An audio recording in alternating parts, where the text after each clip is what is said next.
பாப்பாவுக்கு ஸ்கூலுக்கு போயிட்டு வந்தால் மயக்கம் அப்படின்னு வந்து கழுத்து வலின்னு படுக்குங்க. நான் கூட எதுக்கும் பாப்பா விளையாட்டுக்கு ஏன் அப்படின்னு எத்தனை கோமா கூட பேசியிருக்கேன். அப்புறம் சிதம்பரத்தில் ரவிச்சந்திரன் ஒரு டாக்டருங்க, ரவிச்சந்திரன் அவங்களுக்கும் கொண்டு காட்டினோடனே கொஞ்சம் பிரச்சனை இருக்குங்க அப்படின்னு சொன்னாங்க. இங்கே இளையராஜா டாக்டர் தெரிஞ்சவங்க. அப்புறம் நேரடியாக கார் வச்சுட்டு அப்புறம் இங்கே வந்துட்டோங்க. நேரம் இங்கே வந்து எல்லா டெஸ்ட்டும் எடுத்தாங்க, பிரச்சனை இருக்குதுன்னு சொல்லிட்டாங்க. இளையராஜா டாக்டர் சொல்லிட்டாங்க. அப்புறம் வந்து 8 வருஷமாக பார்த்தாங்க, வைத்தியம் பார்த்துக்கிட்டாங்க. அவங்க எப்பப்போலாம் சொல்கிறாங்களோ அப்பப்போலாம் வந்து நாங்கள் குழந்த இருந்தால் போதும் பணம் வேண்டான்னு தான் பார்த்தோம் வைத்தியம். ஒரு பையன் ஒரு பொண்ணுங்க, பாப்பா 2வது. அதுவும் நாங்கள் ஒரு மடங்குனா பாப்பாவுக்கு அதிக துணிச்சலுங்க. அது துணிச்சலில் தான் ஆப்ரேஷன் பண்ண நல்லபடியாக முடிஞ்சு. நாங்களாம் 2வது தான். மிஸ்டர் மோகன் சார் அந்த ஆர்கனுக்காக அவங்க இருந்து ஒவ்வொரு ½ அன் ஹவருக்கும் நான் கால் பண்ணி என்ன ஸ்டேட்டஸ்ன்னு கேட்டுக்கிட்டே இருந்தேன். அப்போ அவங்க டாக்டர் குரூப்லேருந்தும் எங்களுடைய பையன் பாரதிதாசன் அவர்களும் அவருடைய இன்னும் அப்டேட்டு கிடச்சிக்கிட்டே இருந்துச்சு. ஏன்னா அவங்களுக்கு 7 மணி வரைக்குமே கிளியரன்ஸ் கொடுக்கல அப்படிங்கிற ஒரு நிர்பந்தத்தில் சரி எப்போ கிளியரன்ஸ் வாங்கினாலும் வாங்கிட்டு வந்து நம்ம செஞ்சுருவோம் அப்படின்னும். அப்புறம் 7 மணிக்கு மேலே கிளியரன்ஸ் கிடச்சிடுச்சு. அப்படின்ன பிறகு அவங்க மோகன் சார் வந்து ரெடி ஆகிட்டு ஆப்ரேஷன் தேட்டரில் போகும்போது எங்களுக்கு மனசு ரொம்ப கஷ்டமாக தான் இருந்துச்சு. ஏன்னா நாங்கள் ஆர்கன் இது வந்து கிடைக்கிற ஆர்கன் வந்து செட் ஆகுமோ செட் ஆகலைங்கிற ஒரு தான் காரணம் ஒழிய மற்றபடி ஒன்றும் இல்லை. அப்புறம் கம்பெனி மேனேஜ்மெண்ட்டுக்கு இன்ஃபார்ம் பண்ணியிருந்தேன். ஆப்ரேஷன் முடிஞ்ச உடனே எனக்கு காலையில் டிக்கெட் வேணும்ட்டு அவங்களும் வந்து அது வந்து செஞ்சு கொடுத்தாங்க. சேர்த்து இன்றைக்கி 20 நாள் ஆகுதுங்க. ஆப்ரேஷன் முடிஞ்சு நல்லா இருக்குது பாப்பா. நாங்கள் ஒரு மணி நேரம் எங்களுக்கு துணிச்சல் சொல்கிற அளவுக்கு அது தைரியமான பொண்ணுங்க. அது எல்லாத்துலேயுமே தைரியமான இந்த தொட்டு தான். அது ஆப்ரேஷன் பண்ண மறுநாளே கண்ணு மூச்சு எல்லாம் துணிச்சலாக பேச ஆரம்பிச்சு.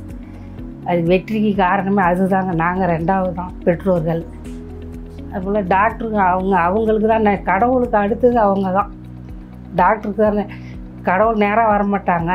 டாக்டர் மூலியமாக வந்து தான் 2வது பிறவிங்கிற போல் ஆயிடுச்சு. நல்லாயிருக்கு பாப்பா.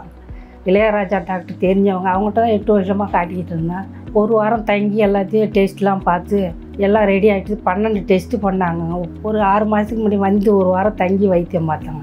நாங்கள் எப்போ வேணாலும் ஆப்ரேஷன் சொல்லுவோம், நீங்கள் ரெடியாக இருக்கணும். அதே போல அவங்களும் வெளிநாட்டிலேருந்து பசங்கன்னு பார்க்க மாட்டாங்க, பணம்லாம் பார்க்க மாட்டாங்க. பசங்க நல்லா இருந்தால் போதும் அப்படின்னு தான் செய்வாங்க வீட்டுக்காரங்க. அதுக்குள்ளே எனக்கு கடவுள் நேராக வர மாட்டாங்க, மனுஷ உருவத்தில் தான் வருவாங்க. அதுக்குள்ளே நமக்கு அமைஞ்ச டாக்டரும் நல்ல டாக்டராக இருந்தாங்க. இளையராஜா டாக்டரு, மோகன் டாக்டரு, மீன் அம்மா, இவங்கெல்லாம் கடவுள் இல்லைங்க. அடுத்தது 2வது இவங்க தாங்க கடவுள். நல்லபடியாக செஞ்சு குழந்தை நீங்கள் நல்லபடியாக இருக்குது, இன்றைக்கி போகலாம் அப்படின்னு சொன்னாங்க. பயம் இருந்தது தாங்க. ஆனால் பாப்பா கொஞ்சம் துணிச்சலாகவே இருந்ததுங்க. உள்ளே போகக்குள்ளேயும் பயப்படலைங்க. போகக்குள்ள நான் போய் வெற்றிகரமாக முடிச்சுட்டு வரமா, நீ பயப்படாதுன்னு தைரியத்தை சொல்லிட்டு போச்சு. ஆனால் நாங்கள் விடிகிற வேலையும் பயந்துக்கிட்டு தான் இருந்தாங்க. அது என்ன மறுபிறவி போல் பாப்பா 2வது தடவை மறுபிறவி போல் தான் வந்தது. விடிகிற வேலையை அது செய்ததில்லை, எங்களுக்கு இதையும் வெடிக்கிற போல் தான் இருந்தது. பெற்றோர்கள் இல்லையா நாங்கள். மறுநாள் வந்து கண்ணு முடிச்சு பார்த்த அப்புறம் தான் பாப்பா எங்களுக்கு நகை வந்து பாப்பா நல்லா மறுநாளே பேச ஆரம்பிச்சிச்சிங்க. இந்த ஆஸ்பத்திரி பொறுத்தளவுக்கு நல்லா செஞ்சு முடிச்சிட்டாங்க. இன்னும் நிறையா பேர் வந்து நல்லபடியாக இருக்கணும், 100 வருஷம் நல்லா இருக்கணுங்க. இங்கே வந்து எல்லாமே எக்கனாமிக் ரீதியாக நம்ம பார்க்கும்போதும் கொஞ்சம் குறைவாக தான் இருக்குது. எல்லாமே சிறப்பான சேவை வழங்குவதன் மூலமாகவும் ஆராம்கோ வழியிலையும் ஒரு நன்றியை தெரிவித்துக்கிறோம். அன்றைய காலகட்டத்தில் ஆர்கன் கிளியரன்ஸ் கிடைக்கலங்கிற ஒரு நிர்பந்தத்தில் தான் நாங்கள் வந்து ரொம்பவும் கஷ்டப்பட்டிருந்தோம். ஆனால் அதை வெற்றிகரமாக முடித்து கொடுத்த திரு மோகன் சாருக்கு மீண்டும் ஒரு முறை நன்றி. ஏன்னா அவங்களுடைய முழு முயற்சியும் அவங்களுடைய முழு ஒத்துழைப்பும் இதற்கு காரணம். செப்டம்பர் 9ஆம் தேதி அதிகாலையில் ஒரு 2:30 மணி போல் நமக்கு டிரான்ஸ்டானோட குரூப்பில் இருந்து ஒரு மெசேஜ் இருந்துச்சு.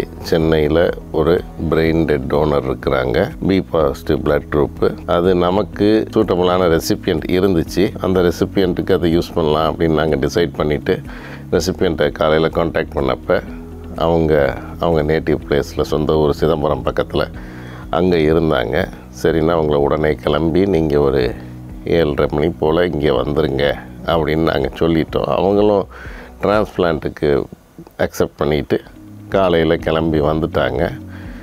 எங்கள்கிட்ட ஃபஸ்ட்டு சொன்னது டோனர் ஒரு 8 மணி போல் வீலின் பண்ணுவாங்க அந்த ஹாஸ்பிட்டலில் அப்படின்னு சொல்லியிருந்தாங்க. நாங்கள் அதுக்காக டீம்லாம் ரெடி பண்ணி போய் அசஸ் பண்ணலாம் அப்படின்னு வெயிட் பண்ணிகிட்டு இருக்கும்போது டோனரோட போலீஸ் கிளியரன்ஸில் சில இஷ்யூஸ் இருந்துச்சு. அந்த ஹார்வெஸ்டிங் டைம் வந்து அப்படியே போஸ்ட்போன் ஆகிட்டே இருந்துச்சு. கடைசியில் நைட்டு ஒரு 9:30 மணி போல் தான் அவங்க வந்துட்டு ஃபேமிலி கன்சர்ன் கொடுத்தாங்க அப்படின்னு சொல்லிட்டு அந்த ஹாஸ்பிட்டலில் டோனரை வந்து தியேட்டருக்கு ஷிஃப்ட் பண்ணாங்க. ஒரு டோனரில் வந்து பல டீம் வந்து இன்வால்வ்டாக இருக்கும் ஆர்கன்ஸ் எடுக்கிறதுக்கு. அதில் லிவர் வந்து அதே ஹாஸ்பிட்டலில் எடுத்துக்கிட்டாங்க, கிட்னி எங்கள் ஹாஸ்பிட்டலில் எடுத்துக்கிட்டாங்க, இன்னொரு கிட்னி வேறு ஹாஸ்பிட்டலுக்கு போச்சு. ஹார்ட் அண்ட் லங்குக்கு ஃபஸ்ட்டு அந்த டோனர் ஹாஸ்பிட்டலே தான் ப்ரையாரிட்டியில் இருந்தாங்க. அவங்க வந்து வேண்டான்னு சொன்னால் தான், இல்லை எடுக்க மாட்டோம், எங்களுக்கு ரெசிபியன்ட் சூட்டபுளாக இல்லை அப்படின்னு சொன்னால் தான் அடுத்தது செகண்ட் ப்ரையாரிட்டியில் நாங்கள் ஹார்ட்டுக்கு இருந்தோம். பட் டோனர் வீலின் பண்ணப்பயே எங்கள் டீமை எடுத்துகிட்டு போய் நாங்கள் வந்து அந்த ஹாஸ்பிட்டலில் வெளியில் வெயிட் பண்ணிக்கிட்டு இருந்தோம். மீன்வைல் அவங்க அசஸ் பண்ணி ஒரு 1-1.5 மணி நேரம் கழித்து எங்களுக்கு இந்த ஆர்கன் சூட்டபுளான ரெசிபியன்ட் இல்லை அப்படின்னு சொல்லி டிக்ளைன் பண்ணுறாங்க. அந்த டிலே பண்ணி டிக்ளைன் பண்ணாலும் நாங்கள் வந்து எங்கள் டீம் அங்கே ஆல்ரெடி இருந்ததுனால இம்மீடியட்டாக நாங்கள் தியேட்டருக்குள்ளே போயிட்டு நாங்கள் அசஸ் பண்ணோம். எங்களுக்கான ரெசிபியண்ட்டுக்கு அந்த ஹார்ட் ஃபங்க்ஷன் நல்லா இருந்துச்சு. எங்களான அதோட வெயிட்டு இது எல்லாமே வந்துட்டு எங்களுக்கு சூட்டபுளாக இருந்ததுனால நாங்கள் அந்த ஹார்ட்டை யூட்டிலைஸ் பண்ணிக்கிறோம் அப்படின்னு நாங்கள் தமிழ்நாடு டிரான்ஸ்பிளான்ட் சொசைட்டி, அதாவது டிரான்ஸ்டான்க்கு இன்ஃபர்மேஷன் கொடுத்தோம். அவங்க எங்களுக்கு வந்து ஒரு 10:30 மணி போல் அலோகேஷன் கொடுத்தாங்க. கொடுத்த பிறகு நாங்கள் வந்து எங்கள் ரெசிபியண்ட்டை இமீடியட்டாக எங்கள் ஹாஸ்பிட்டலில் வீலின் பண்ணி ஆப்ரேஷனுக்கான ப்ரொசீஜரை ஸ்டார்ட் பண்ணிட்டோம். மீன்வைல் டோனர் ஹாஸ்பிட்டலில் ஒரு 10:30 மணி போல் கிராஸ் கிளாம்ப்னு சொல்லுவாங்க. அதாவது அதிலேருந்து தான் ஆர்கன் எடுக்கிற ப்ராசஸை இனிஷியேட் பண்ணணும். ஸோ கிராஸ் கிளாம்ப் பண்ணிவிட்டு நார்மலாக அந்த ஹார்ட் ப்ரிசர்வேஷன் சொல்யூஷன் ஒன்று இருக்கும். அந்த சொல்யூஷனை வந்து ஹார்ட்டுக்குள்ளே செலுத்தி அதுக்கப்புறம் தான் ஹார்ட் எடுக்க முடியும். அது செலுத்துறதுக்கு ஒரு 10-15 நிமிஷம் ஆகும். அது அங்கே ஒரு 10:15 மணி போல் கிளாம்ப் பண்ணிவிட்டு நாங்கள் வந்து அந்த ப்ராசஸை ஸ்டார்ட் பண்ணி ஹார்ட்டை எடுத்தோம். அந்த டோனர் ஹாஸ்பிட்டலுக்கும் எங்கள் ஹாஸ்பிட்டலுக்கும் ஒரு 1.5 கிலோமீட்டர் போல் தான் இருக்கும். அதனால் எங்களால் ஒரு அரை மணி நேரத்துலேயே ஹார்ட்டை எடுத்துக்கிட்டு எங்கள் ஹாஸ்பிட்டல் வந்து ரீச் ஆகிட்டோம். ஹார்ட்டு டிரான்ஸ்பிளான்ட் முடிஞ்சு அதிகாலையில் ஒரு 3 மணி போல் நாங்கள் வந்து ஐசியூக்கு ஷிஃப்ட் பண்ணோம். ஐசியூவில் நாங்கள் வந்துட்டு எங்கள் ரெசிபியண்ட்டை அப்சர்வ் பண்ணி பார்த்தோம். எல்லாம் ஹார்ட்டோட ஃபங்க்ஷன், ஹார்ட்டோட ப்ரெஷர்ஸு, அவங்களோட யூரின் அவுட்புட்டு, அவங்களோட ட்ரெயின்ஸ் எல்லாம் கம்மியாக தான் இருந்துச்சு. எல்லாமே அக்செப்டபிள் லிமிட்ஸில் இருக்கவும் அன்னைக்கு ஈவினிங் போலையே நாங்கள் வந்து வெண்டிலேட்டர்லேருந்து அவங்கள எடுத்துட்டோம். அதுக்கு பிறகு அவங்கள வந்து ஒரு வாரம் போல் ஐசியூவில் ஃபுல்லாக அப்சர்வ் பண்ணிக்கிட்டு இருந்தோம். நல்ல ரெக்கவரி இருந்துச்சு. நல்ல மகிழ்ச்சியாக இருந்தாங்க அந்த பொண்ணு. நல்ல ரெக்கவரி இருந்துச்சு. கிராஜுவலாக அந்த ட்ரெயின்ஸ் எல்லாம் எடுத்துகிட்டு அந்த பொண்ணை ஐசியூவில் நடக்க வச்சு எல்லாம் கம்ஃபர்டபுளாக இருக்கிறாங்க. அப்படிங்கும்போது ஒரு 2 வாரத்தில் ஒரு பயாப்சி பண்ணோம். அந்த பயாப்சியுமே அதில் வந்து ஒரு சைன்ஸ் ஆஃப் ரிஜெக்ஷன் எதுவும் இல்லை. பயாப்சியுமே அக்செப்டபுளாக இருந்ததுனால அவங்கள வந்துட்டு ஒரு 2 வீக்ஸ் கழித்து நாங்கள் வந்து ஐசியூலேருந்து வார்டுக்கு ஷிஃப்ட் பண்ணோம். ஐசியூவில் இருந்த வரைக்கும் எங்களோட டீம் ஆஃப் நர்சஸ் அவங்களுக்கு எக்ஸலண்ட் கேர் கொடுத்தாங்க. அதுக்கு பிறகு நாங்கள் வார்டுக்கு ஷிஃப்ட் பண்ணி அவங்க ஃபேமிலியை வந்து எப்படி இவங்களை வீட்டுக்கு போனால் ஹேண்டில் பண்ணணும், எப்படி இவங்களுக்கு மெடிசன்ஸ் கொடுக்கணும், என்னென்ன இவங்களுக்கு பண்ணணும், எப்படி பத்திரமா பார்த்துக்கணுங்கிறத வந்து சொல்லி கொடுத்து எங்களோட சூப்பர்விஷனில் அவங்கள வந்து அதெல்லாம் ஹேண்டில் பண்ணி அவங்களுக்கு அதெல்லாம் நல்லா தெரியப்படுத்துறதுக்கு அதுக்கு ஒரு 1 வீக் எடுத்துக்கிட்டோம்.